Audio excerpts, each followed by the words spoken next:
إياك أن تفكر في هذه الجبال دون دليل، إنها ممتنعة على غير أهلها الذين أطاع الصخر أقدامهم وانزوت لهم جدرانها العالية الملساء. في جنوب المملكة ما بين جازان وأبها اندفع جبل أبيض هائل من باطن الأرض في تحد جريء على ما حوله، وأحاطت به العقبات تهدئ غضبه وتبرز أبعاده بوضوح. وزاد من هيبة منظره إشرافه على أودية غائرة. أليس الجبل في نهاية الأمر مجرد نقيض للوادي؟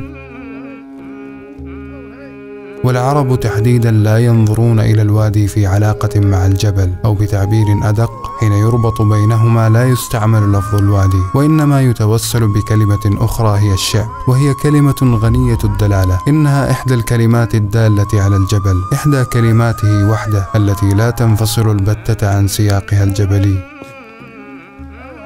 هذه الشامية قرية تمثل حالة من الانتصار على التضاريس بعد معركة حاسمة بين الإنسان والأرض. استطاع الفاتحون الأكفاء فيها أن يروضوا الجبل وأن ينسلوا حتى قلبه، فيزرعوا داخل تلك الكتلة المنيعة الصماء شروط العيش الطيب والحياة. لكنهم يعلمون عبر المصاعب التي يواجهونها مدى الاحترام الواجب تجاهه. كما أن عظمة هذا المكان الباهر وجماله تتجدد في أعينهم كل يوم، تميل ألسنتهم بالحدى بصوت جبلي مجلجل يستقي لحنه من خمائل ذهبية تصوغها الشمس، وغدران ماء صافية، وبساتين مطمئنة ندية، ونسمات باردة رقيقة. ولقد تطور الكرم لدى سكان الجبل تطورا بديعا، حتى إنهم ليكرمون الضيوف ثم يقولون: أما الطعام فتجدونه في كل مكان، لكننا نريد أن نذهب بكم إلى ذاك المكان الجميل أو ذاك. أليس لطيفا أن يشركوا معهم الطبيعة في إكرام الضيف؟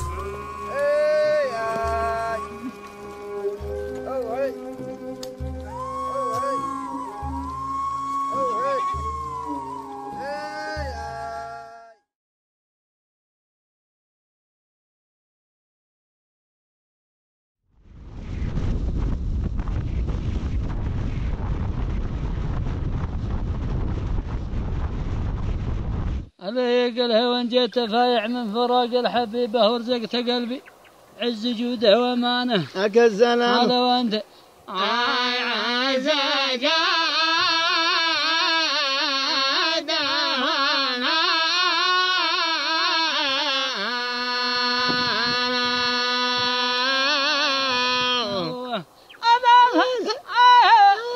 لك السلامة. في سياق مستقطع من ضجيج العالم استوقفنا هذا المشهد الأثير، محراب من الهواء ورجل يصلي بين الجبال. يتحدث المجاورون عن شخصيته السينمائية المثيرة، عن ملامحه الآسرة وفروسيته، وعن انفراده على رؤوس الجبال وتأمله والنار التي يوقدها بين يديه. وماذا بعد؟ إنه صياد ماهر ببندقية عتيقة لا تليق إلا بمثله، وليس لهاتفه الأحمر هذا مهمة غير إيهام فريسته وإخراجها من مخبئها. الصيد لأهل جزيرة العرب مجال رحب للفروسية والمتعة والنزهة، وللتدرب على أساليب الطرد واستخدام السلاح، وللاعتزاز أيضا بين الأقران وإسعاد الأهل والأقارب بما يصيد. وهو أيضا قوة وتحمل وفراسة ومعرفة بأحوال الطرائد وصفاتها وطباعها وأثرها على الأرض.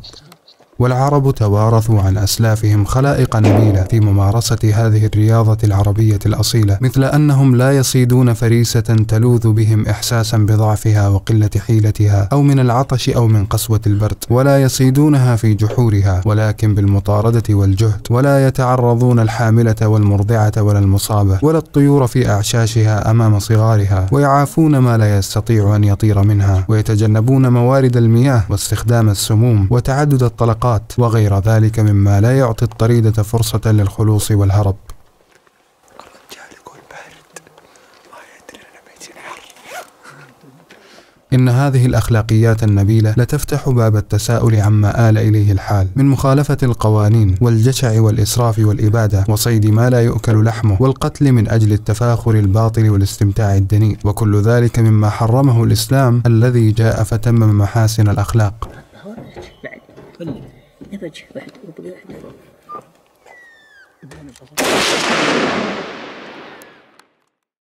احنا ما نعرف ولا معك باللي تبي. ايوه مدمة هم مدمة ترحيبة.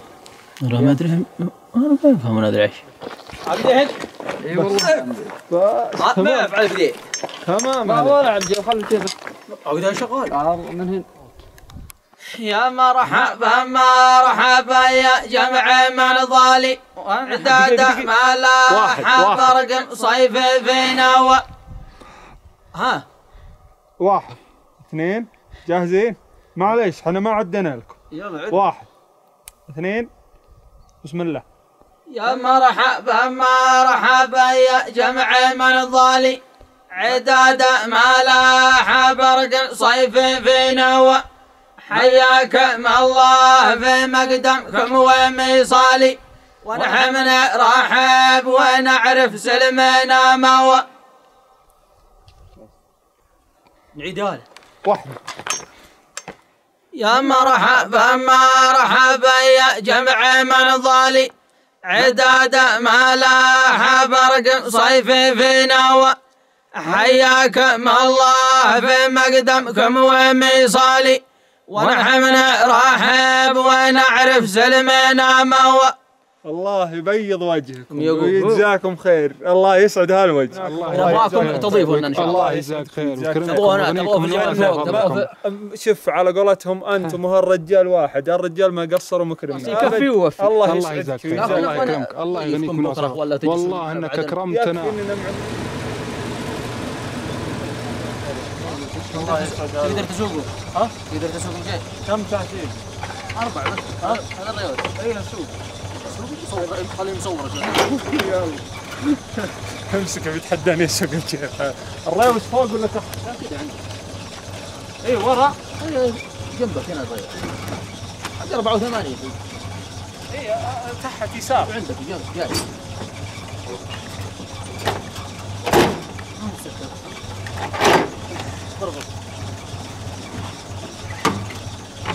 هذا الريوس صح؟ ها؟ ايوه.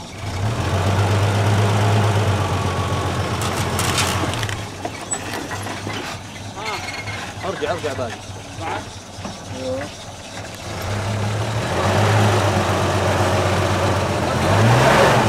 ما بينزل ما ارجع.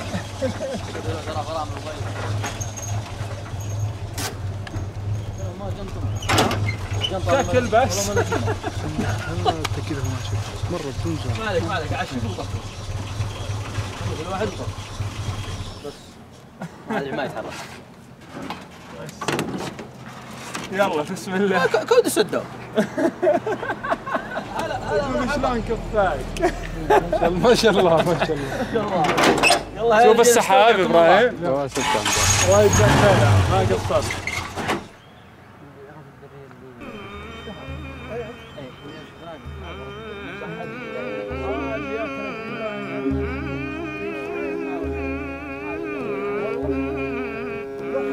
طيب تعرف شخصيا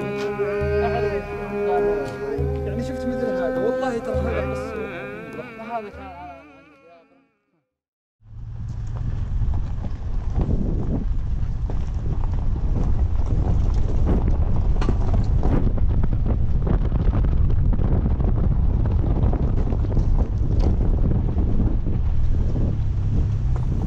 هذا اللي تقول كانت غابة قبل كم؟ ممكن 50 سنة. 50 سنة أنت. طيب كمل السالفة. لا أنا أنت تقولها. إيه.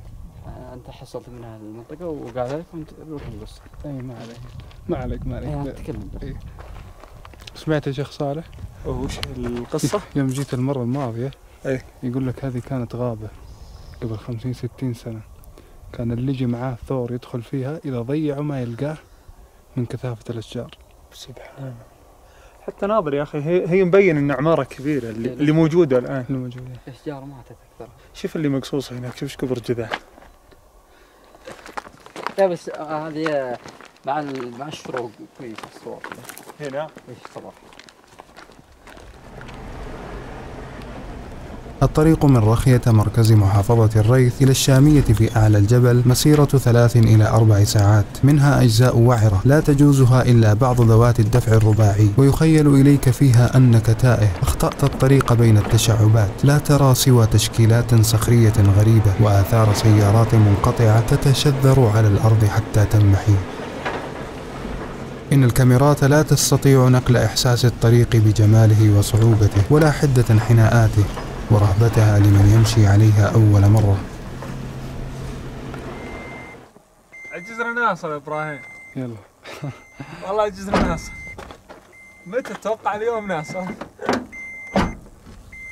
باقي والله طريق. والله باقي. اي والله. عاش سكان الجبل عشرات وربما مئات السنين في عزلة رهيبة أنتجت لهم تصورات خاصة عن الطبيعة والحياة والغريب القادم من بعيد، بقيت بعضها تلوح في تعبيراتهم وثنايا أحاديثهم.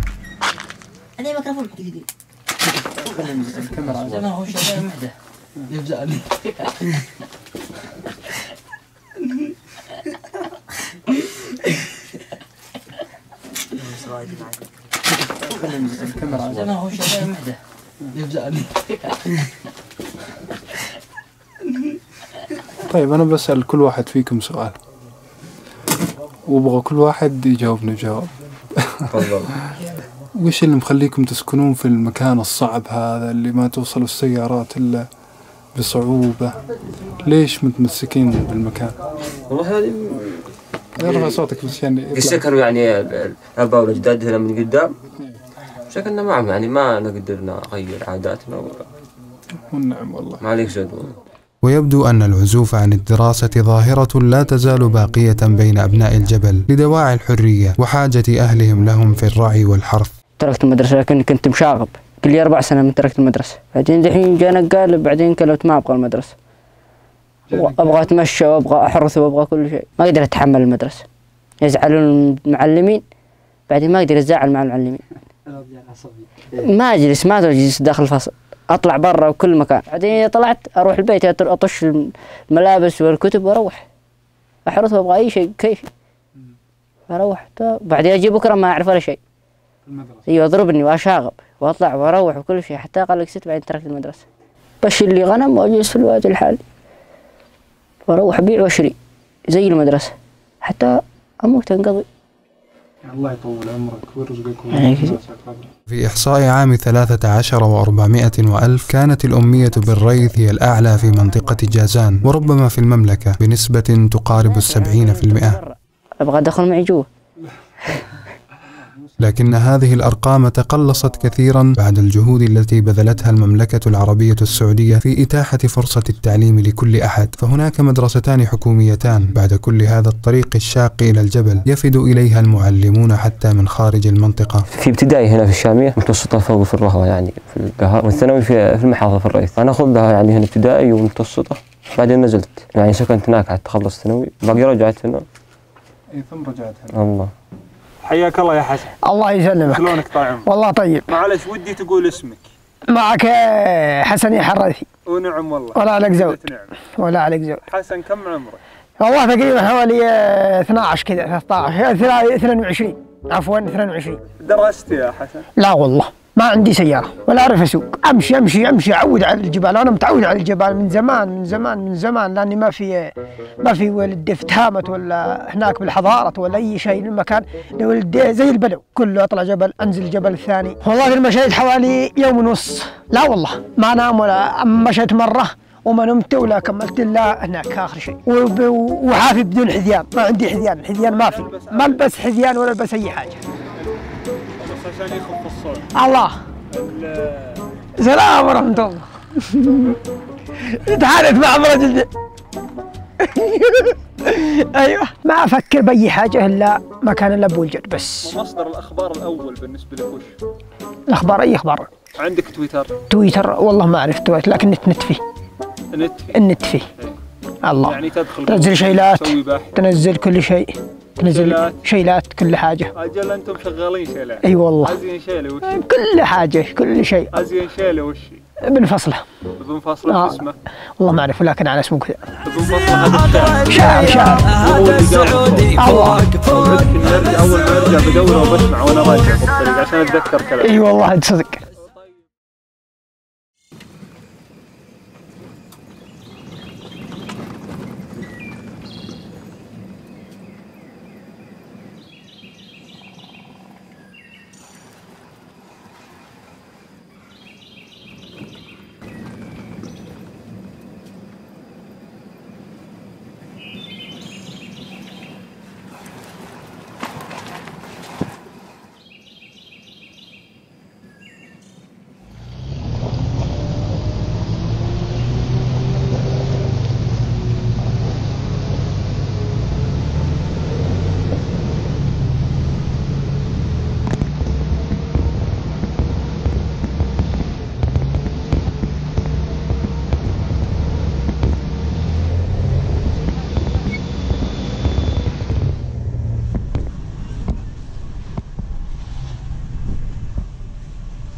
أبو سلمان محمد بن كلفوت الريثي رجل كريم معروف بذلك، ليس له دخل ثابت ولا وظيفة، ورغم ذلك لا ييأس بيته المتواضع المطل على الطريق من الظفر بالضيوف في كل يوم. كان ينادي كلما مررنا أمامه بأعلى صوته وبأصدق لهجته، داعيا ومهليا ومرحبا.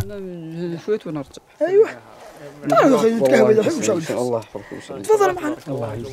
أحب أبو سلمان أن يأخذنا إلى ذكرى والده، إلى أشجار القهوة التي تركها لهم قبل أن يودعهم وقبل أن يرى أحفاده الذين يصيبهم اليوم خيرها. القهوة هو عندها الجنة وكل شيء. ما شاء الله ما شاء الله. الحين جاهز إن شاء الله، قريب يجهز. ما شاء الله. أي والله. الله يبارك لكم. الله يعطيك العافية. واسع فضله. أي والله. ما شاء الله ما شاء الله. نعمة الله. الله.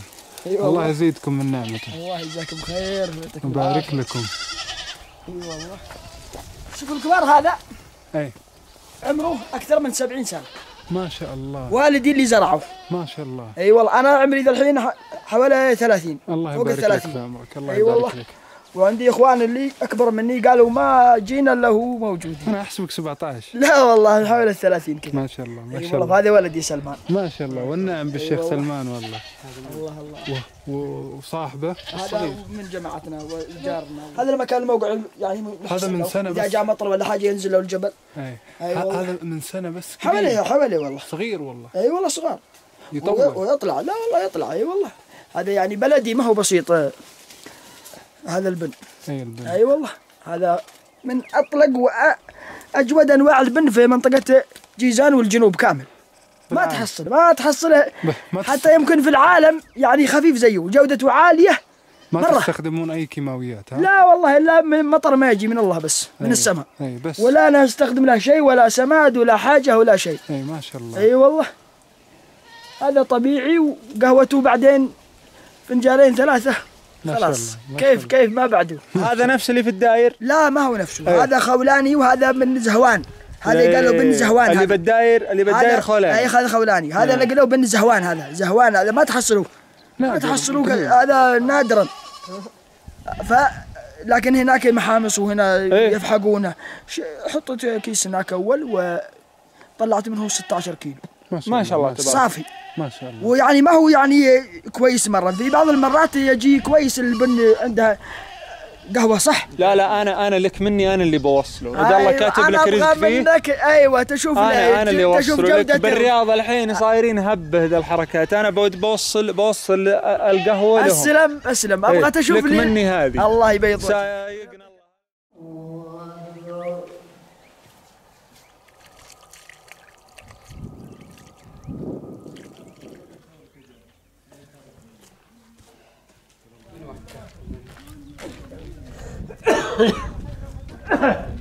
السلام عليكم.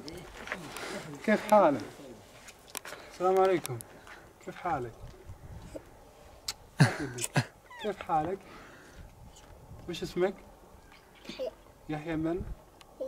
ابن من؟ يحيى بن؟ ها؟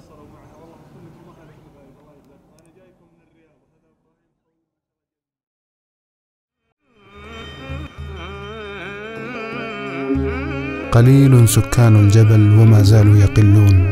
في الشامية 25 بيتا لا يتجاوز سكانها 100 يحنون للجبل الذي رضي بهم وآواهم وبساتينهم في كنفه.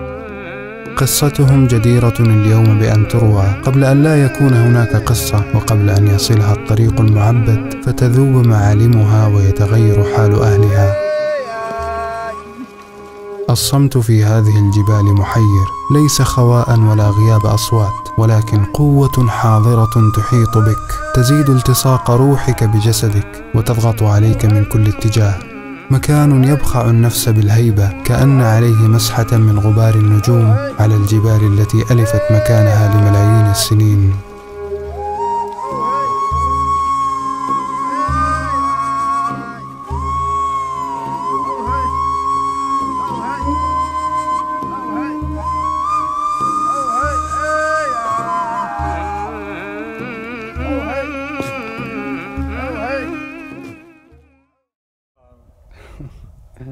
تسوى 1000 كيلو اللي طلع له.